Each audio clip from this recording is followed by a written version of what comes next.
नमस्कार साथियों, एक बार फिर से आप सभी का ग्लोबल टेक यूट्यूब चैनल पर स्वागत है। हम लोगों ने अभी तक टोटल 270 क्वेश्चन कर लिए हैं थर्ड सेमेस्टर का। ये सिलसिला ऐसे ही जारी रहेगा।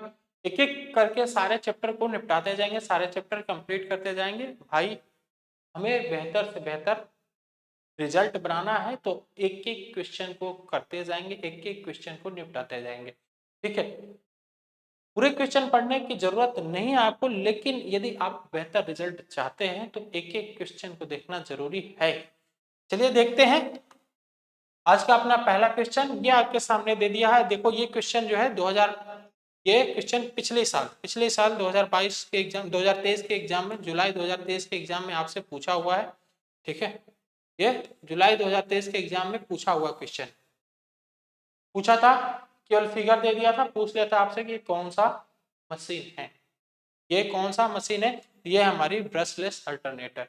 ब्रशलेस अल्टरनेटर में एक जो होती है, ये जो है ना, ये हमारा मेन मशीन होता है, या फिर कहिए कि मेन आर्मेचर होता है। ठीक है, और ये जो होता है ये हमारा ऑक्सिलरी मशीन होती है। ठीक है, इसमें दो मशीन को एक साथ कनेक्ट किया जाता है। यहाँ पे कनेक्ट किया जाता है दोनों को एक साथ।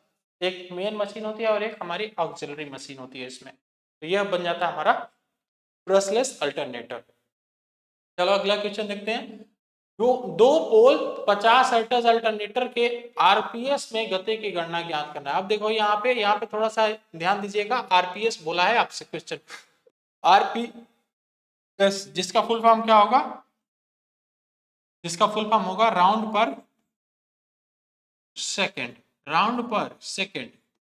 अब देखो यहाँ पे एक चीज मैं और थोड़ा सा आपको क्लियर कराता हूं। अभी तक जनरली आप लोग पढ़ते हैं आरपीएम, जिसका फुल फॉर्म होता है आपका राउंड राउंड पर मिनट, है ना। राउंड पर मिनट होता है, minutes.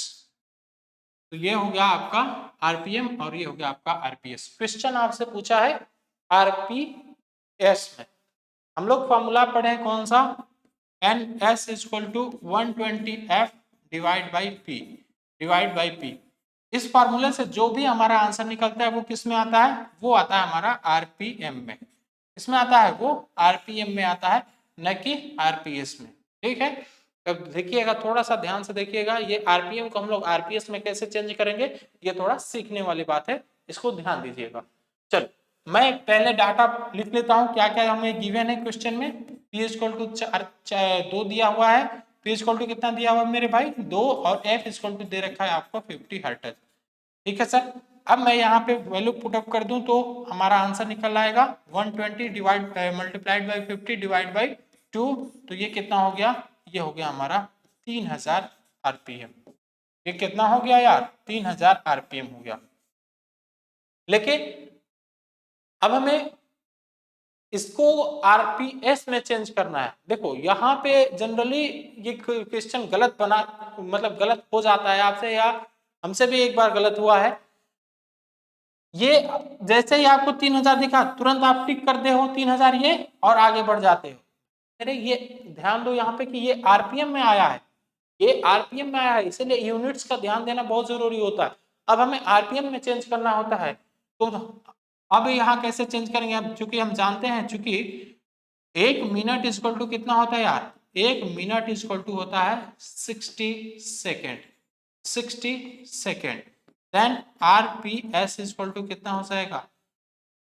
3000 divide by 60। 3000 RPM divide by 60। तो इसको काट दो, ये कितना हो जाएगा यार? ये हो जाएगा हमारा 50 आरपीएस। आरपीएस 1 मिनट में हमारी मशीन घूमेगी 3000 आरपीएम। 1 मिनट में टोटल कितना राउंड लगा देगी तेजी से? 3000। लेकिन 1 सेकेंड में यदि पूछे तो 1 सेकेंड में वो 50 राउंड घूमेगी। 50 राउंड घूमेगी, तो यहाँ पे 50 आंसर सही होगा। ठीक है, बात समझ पाए ना भाई? 50 गुणे जब 60 करोगे तुरंत 3000 तो हो ही जाएगा। ये जो फॉर्मूला है, इस फॉर्मूले से हमारा आता है 1 मिनट के लिए, 1 मिनट में कितनी मशीन घूमी, वो आता है 3000 आरपीएम।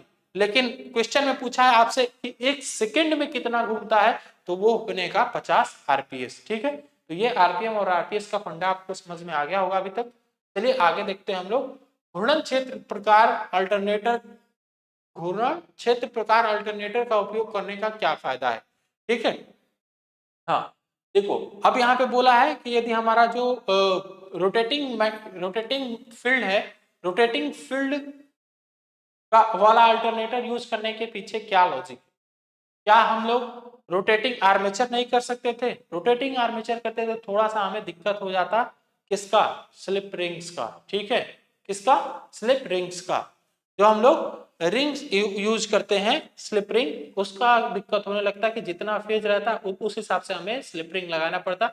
लेकिन यदि हमारा रोटेटिंग मैग्नेटिक फील्ड है तो इसमें केवल 2 ही स्लिप रिंग का यूज किया जाता है। तो ये एक बेसिक फायदा हो जाता है। दूसरा चीज है कि ये भी है कि फील्ड को घुमाना आसान होता है। आर्मेचर को यदि आप वहां पे घुमाएंगे तो आर्मेचर हमारा ज्यादा, आर्मेचर की वाइंडिंग ज्यादा भारी होती है। ठीक है, तो ज्यादा भारी चीज को घुमाने के लिए हमें फाउंडेशन भी काफी मजबूत चाहिए। तो ये भी एक नुकसान होता है, या ये भी एक रीजन होता है कि हम लोग फील्ड को ही घुमा लेते हैं, आर्मेचर को नहीं घुमाते हैं। ठीक है, अल्टरनेटर में। तो यहाँ पे डी एकदम राइट आंसर बन जाएगा। अब कुछ लोग कहेंगे सर कि सर 2 स्लिप रिंग का क्या मतलब है? भाई स्लिप रिंग्स काफी कॉस्टली होती हैं, केवल 2 ही स्लिप रिंग आप यूज कर रहे हैं तो ये भी एक बढ़िया फायदा है। यदि 3-4 यूज करना पड़ेगा तो भाई रेट बढ़ जाएगा ना। आगे देखते हैं, अल्टरनेटर में फील्ड उत्तेजना धारा को बढ़ाने से क्या प्रभाव पड़ता है? क्या प्रभाव पड़ेगा यार? अभी हमने कुछ देर पहले आपको बताया था, कुछ देर पहले नहीं, इससे पहले वाले लेक्चर में, हमने आपको बताया था कि यदि हमारा आर्मेचर रिएक्शन डीमैग्नेटाइजिंग इफेक्ट दिखा रहा है, यदि आर्मेचर रिएक्शन डीमैग्नेटाइजिंग इफेक्ट दिखा रहा है तो उस चीज को खत्म करने के लिए, उस चीज को कम करने के लिए हम लोग आर्मेचर के एक्साइटेशन करंट के मान को बढ़ा देते हैं। एक्साइटेशन करंट के मान को बढ़ा के क्या करते हैं? डीमैग्नेटाइजिंग इफेक्ट को कम किया जा सकता है। तो यहाँ पे क्वेश्चन में बोला भी है कि फील्ड एक्साइटेशन धारा को बढ़ाने से क्या होगा, बढ़ाने से, फील्ड एक्साइटेशन धारा को बढ़ाने से क्या फायदा होगा? तो जो हमारा डीमैग्नेटाइजिंग है उसको रोका जा सकता है या उसको कम किया जा सकता है। तो ये फायदा होगा एक्साइटेशन को बढ़ा के। तो यहाँ पे ए एकदम राइट आंसर बन जाएगा। इसीलिए मैं बार बार आपसे बोलता हूँ कि जो भी चीजें यहाँ पे आपको बताए जा रहे हैं उसका प्रॉपर नोट्स बनाते जाइए या कहीं ना कहीं लिखते जाइए। एक बार जब सारी चीजों को आप लिखते जाते हो ना, लिख लेते हो, तो फिर वो चीजें हमेशा के लिए याद हो जाती हैं आपको। चलो आगे देखते हैं हम लोग। अल्टरनेटर में 30 अंश कोण के साथ 36 स्टेटर स्लॉट 4 पोल वाले घुमावदार के लिए पिच फैक्टर का मान बताना है। पिच फैक्टर का मान आपको बताना है। अब देखो ये जो 36 दिया हुआ है इसका कोई मतलब नहीं है, ये जो 4 दिया हुआ है इसका कोई मतलब नहीं है। इस क्वेश्चन को सॉल्व करने के लिए जैसे ही आपको न्यूमेरिकल दिखता है ना, आप तुरंत भागने लगते हैं न्यूमेरिकल से। यही मैं नहीं चाहता हूं कि आप भागो मत, आप हर एक क्वेश्चन को अटेम्प्ट करने का प्रयास करो, तब जाके आप बेहतर कर पाओगे किसी भी एग्जाम में। भाई आईटीआई एग्जाम तो पास हो ही जाओगे आप, इसके जस्ट बाद आपको कंपटीशन भी देना रहेगा। आप ऐसे क्वेश्चन को भागते जाओगे तो क्वेश्चन भी आपको भगाता जाएगा। आप क्वेश्चन से भागिए मत, उससे लड़ने का प्रयास करिए। ठीक है, इस तरह के क्वेश्चन को करने के लिए हमें इन सभी डाटा की कोई जरूरत नहीं, हमें केवल किसकी जरूरत है? केवल इसी की जरूरत है। केपी आर के सी को ही हम लोग क्या कहते हैं? पिच फैक्टर कहते हैं, pitch factor.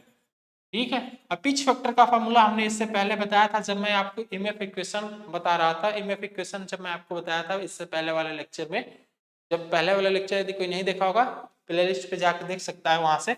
KC equal to cos alpha by 2, cos alpha by 2। ठीक है, ये हमने आपको वैल्यू बताई थी। ये देखो मैं थोड़ा सा इसको गलत लिख दिया, कैसे इसको लिखा जाता है? इसको इस तरीके से लिखा जाता है कॉस अल्फा बाई 2। ठीक है, पूरा में बट्टा नहीं रहता है, कॉस अल्फा बाई 2 होता है। अल्फा की वैल्यू कितना दे रखा है क्वेश्चन में मेरे भाई? 30 डिग्री दे रखा है, क्वेश्चन में 30 डिग्री दे रखा है। तो यहाँ से क्या हो जाएगा? ये cos 30 डिवाइड बाई 2 मतलब कि cos 15। cos 15 की वैल्यू कितनी होती है? 0.9659 होती है, 9659, जो कि ऑप्शन केवल 3 ही वैल्यू दिया है, कोई बात नहीं, ऑप्शन बी में दिख रहा है हमें 965। ठीक है, 9659 होती है cos 15 की वैल्यू। तो ये वैल्यू तो आपको याद करनी पड़ेगी। अब कहेंगे कि सर cos 15 का मान कैसे निकालेंगे? तो ये मान तो आपको याद करना पड़ेगा, इसमें कोई दो राय नहीं। ठीक है, cos 30 cos 60 इसका मान तो याद रहता है, cos 15 का नहीं याद है, तो ये मान आपको याद करना पड़ेगा, तभी आप इसको कर पाएंगे। चलो आगे देखिए, अल्टरनेटर में हंटिंग के प्रभाव का कारण क्या है? हंटिंग के प्रभाव का कारण क्या है? देखो, हंटिंग मशीन में तब होता है जब उसके लोड में फ्लक्चुएशन हो, बार बार उसके लोड में फ्लक्चुएशन होता है, तो वहीं पे हमारी जो मशीन है, मशीन में हंटिंग की प्रक्रिया या हंटिंग की फिनोमिना ऑकर होती है। देखिए, फ्लक्चुएशन की बात कहीं पे किया है क्या? फ्लक्चुएशन इन लोड कहीं पे बोला है कि क्वेश्चन में? Due to overload, running without, yes, due to continuous fluctuation in load, यहाँ पे डी ऑप्शन में दिया हुआ है, जो कि एकदम राइट आंसर बन जाएगा इस क्वेश्चन का। यदि लोड में हम लोग कंटिन्यूअसली चेंज कर रहे हैं, लोड को बराबर चेंज कर रहे हैं, तो वहां पे हंटिंग फिनोमिना देखने को मिलती है, जिसमें होता है क्या है, जिसमें रोटर की स्पीड जो है वो सिंक्रोनस स्पीड से थोड़ी सी कम होने लगती है, मतलब थोड़ा सा ये पीछे आ जाता है, थोड़ा सा पीछे आ जाता है, तो अब मोटर के जो हमारे सिंक्रोनस मोटर है उसमें थोड़ी सी हमिंग साउंड क्रिएट होने लगती है, और ये पीछे हो गया है, तो पीछे होने की वजह से थोड़ी सी मोटर के रोटर की स्पीड कम हो जाती है, जो कि होना नहीं चाहिए, हमेशा सिंक्रोनस स्पीड से इसको घूमना चाहिए, है ना। चलो देखते हैं अगला क्वेश्चन। अब देखो, यहाँ पे आपको वोल्टेज रेगुलेशन का फॉर्मूला दे दिया है, वोल्टेज रेगुलेशन पूछा है आपसे क्वेश्चन में, तो वोल्टेज रेगुलेशन का फॉर्मूला हमने आपको बताया था, V voltage regulation equal to क्या होता है यार? Percentage voltage regulation equal to हो जाता है V no load minus V full load upon V full load, V full load, ठीक है। यहाँ पे देखिए, नो लोड फुल लोड कितना कितना दिया हुआ है, यहाँ पे दिया हुआ है, तो वोल्टेज 480 से बढ़ के 620 तक हो, 660 तक हो जाता है।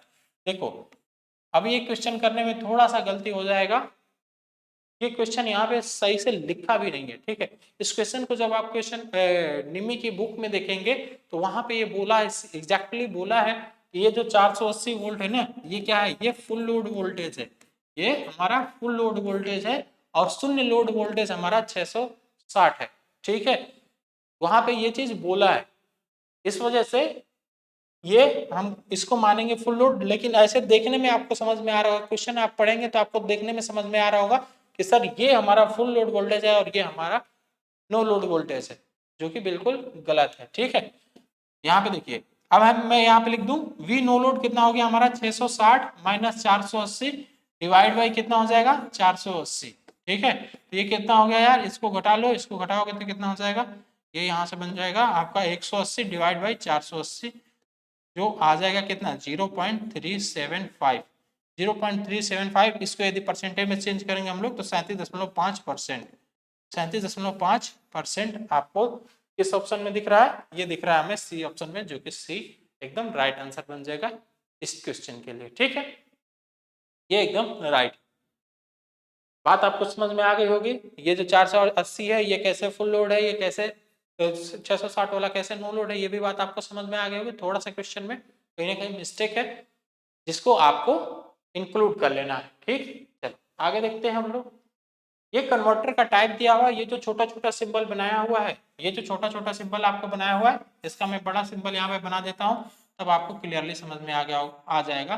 देखो ये क्या दिया हुआ है, ये कुछ इस तरीके से बनाया हुआ है, ठीक है। ये कुछ इस तरीके से बनाया हुआ है, जिसमें ये आपका गेट हो जाता है, ये आपका बन जाता है एनोड, और ये आपका बन जाता है कैथोड, ये आपका बन जाता है कैथोड, ठीक है। इसको हम लोग क्या कहते हैं? SCR कहते हैं, SCR। SCR का फुल फॉर्म क्या होता है जी? सिलिकॉन सिलिकॉन सिलिकॉन कंट्रोल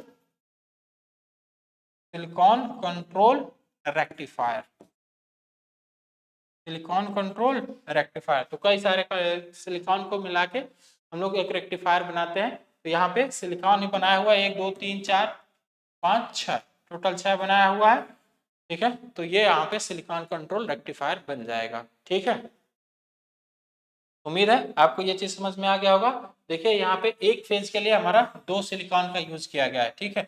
एक फेज के लिए कितने सिलिकॉन यूज किए गए हैं? 2 सिलिकॉन यूज किए गए हैं। तो कभी कभी क्वेश्चन में ये भी पूछ लेता है कि सिलिकॉन कंट्रोल रेक्टिफायर में एक फेज के लिए कितने सिलिकॉन का यूज किया जाता है, कितने SCR का यूज किया जाता है, तो वहां पे हम लोग आंसर टिक करते हैं कि 2 SCR का यूज किया जाता है, ठीक है। ये फिगर देख के भी आपको समझ में आ रहा होगा कि हाँ सर 2 बनाया भी गया है, तभी तो 3 फेज के लिए टोटल 6 SCR लगे हैं यहाँ पे, ठीक है। चलो आगे देखें। अब देखो ये पूछ लिया फिर से आपकी ए कन्वर्टर का कौन सा प्रकार है, तो यहाँ पे यार एक रोटेटिंग मशीन आपको दिख रही होगी, घूमने वाली मशीन दिख रही होगी। ये जो बना हुआ है ये क्या है, ये घूमने वाला पार्ट है, ये घूमने वाला पार्ट है, तो इसका नाम क्या हो जाएगा, रोटेटिंग कन्वर्टर हो जाएगा। बस रोटेटिंग कन्वर्टर टिक करिए और आगे बढ़ जाइए, है ना। कैसे रोटेटिंग कन्वर्टर हो जाएगा सर, कैसे आपने बता दिया, क्योंकि भाई देखो यहाँ पे एक आर्मेचर है, ये पूरा जो सिस्टम दिया हुआ है या पूरा ये जो सेगमेंट बना हुआ है, ये कौन सा सेगमेंट दिखा रहा है, ये रोटेशन को दिखा रहा है, ये रोटेशन को दिखा रहा है, ठीक है, इसलिए हमने रोटेटिंग कर दिया, कोई दिक्कत नहीं है सर, यदि रोटेटिंग आपने कर दिया तो हम भी कर लेते हैं, है ना। चलो कर लो एकदम कर लो। सिंक्रोनस मोटर ऑपरेशन के लिए डीसी आपूर्ति क्यों आवश्यक है, डीसी आपूर्ति क्यों आवश्यक है, क्योंकि हम लोगों का जो मोटर है, मोटर के रोटर को सिंक्रोनस स्पीड तक लेके आना बहुत जरूरी होता है। यदि सिंक्रोनस स्पीड तक रोटर नहीं आएगा तो वो रोटेटिंग मैग्नेटिक फील्ड के साथ मैग्नेटाइज्ड ही नहीं होगा या लॉक्ड ही नहीं होगा, और हमारी मोटर का रोटर सिंक्रोनस स्पीड से घूमेगा ही नहीं, ठीक है। तो इसीलिए हम लोग डीसी सप्लाई देते हैं रोटर पे, उसमें पोल जनरेट होते हैं, उस पोल्स की वजह से रोटेटिंग मैग्नेटिक फील्ड का वो पीछा करता है, पीछा करके फिर जाकर उसके साथ मैग्नेटिकली लॉक हो जाता है, और जैसे मैग्नेटिकली लॉक हो जाता है तो अब हमारा रोटर भी सिंक्रोनस स्पीड से घूमने लगता है, ठीक है। इसीलिए डीसी सप्लाई उसमें दी जाती है। उम्मीद है आपको ये चीज समझ में आया होगा, run the motor at synchronous speed, ठीक है। यहाँ पे बी एकदम राइट आंसर बनेगा। देखो भाई मैं इस पे थोड़ा सा लिख कम रहा हूँ, तो जो भी मैं बोल रहा हूँ इस चीज को आप नोट जरूर करते जाइएगा, थोड़ा सा वीडियो को पीछे करिएगा, जो मैंने बोला उसको आप नोट कर लीजिएगा कि सर ने क्या बोला, उस चीज को नोट कर लीजिए, ठीक है। तो DC generator sorry DC supply का यूज क्या होता है सिंक्रोनस जनरेटर में, यही काम होता है कि ये रोटर को सिंक्रोनस स्पीड तक लेके आए, ठीक। चलो आगे बढ़े। जो इन्वर्टर और कन्वर्टर दोनों के रूप में कार्य करे, दोनों के रूप में कार्य करे, उसको हम लोग कह देते हैं सिंक्रोनस कन्वर्टर, उसको क्या कह देते हैं, सिंक्रोनस कन्वर्टर, ठीक है। चलो आगे देखते हैं इन्वर्टर का कार्य क्या होता है। देखो भाई जो हमारा रेक्टिफायर है ना, रेक्टिफायर का काम होता है कि ये एसी को डीसी में चेंज करे, एसी टू डीसी कौन करता है, रेक्टिफायर। जो हमारा इन्वर्टर है, इन्वर्टर क्या करता है यार, इन्वर्टर करता है हमारा DC to AC, DC to AC, ठीक है। तो यहाँ पे DC to AC B option में दिया हुआ है, जो कि एकदम करेक्ट हो जाएगा इसके लिए, इस क्वेश्चन के लिए। चलो आगे देखते हैं कौन सा परिवर्तक उपकरण ओवरलोड किया जा सकता है, कौन सा परिवर्तक उपकरण ओवरलोडेड किया जा सकता है। तो इसमें से केवल रेक्टिफायर यूनिट ही ऐसा परिवर्तक है या ऐसा कन्वर्टर है जिसको हम लोग ओवरलोड कर सकते हैं, ठीक है। ये जो हमारा रेक्टिफायर यूनिट है ये एकदम राइट आंसर बन जाएगा यहाँ पे, ठीक। चलो देखते हैं सिंक्रोनस मोटर को चलाने के लिए उत्तेजक क्यों आवश्यक है। सिंक्रोनस मोटर को चलाने के लिए एक्साइटर की आवश्यकता क्या है। बिना एक्साइटर के एक यहाँ पे लिख लीजिए कि एक्साइटर एक्साइटर एक्साइटर की सहायता से ही रोटर पर पोल्स पोल्स जनरेट होते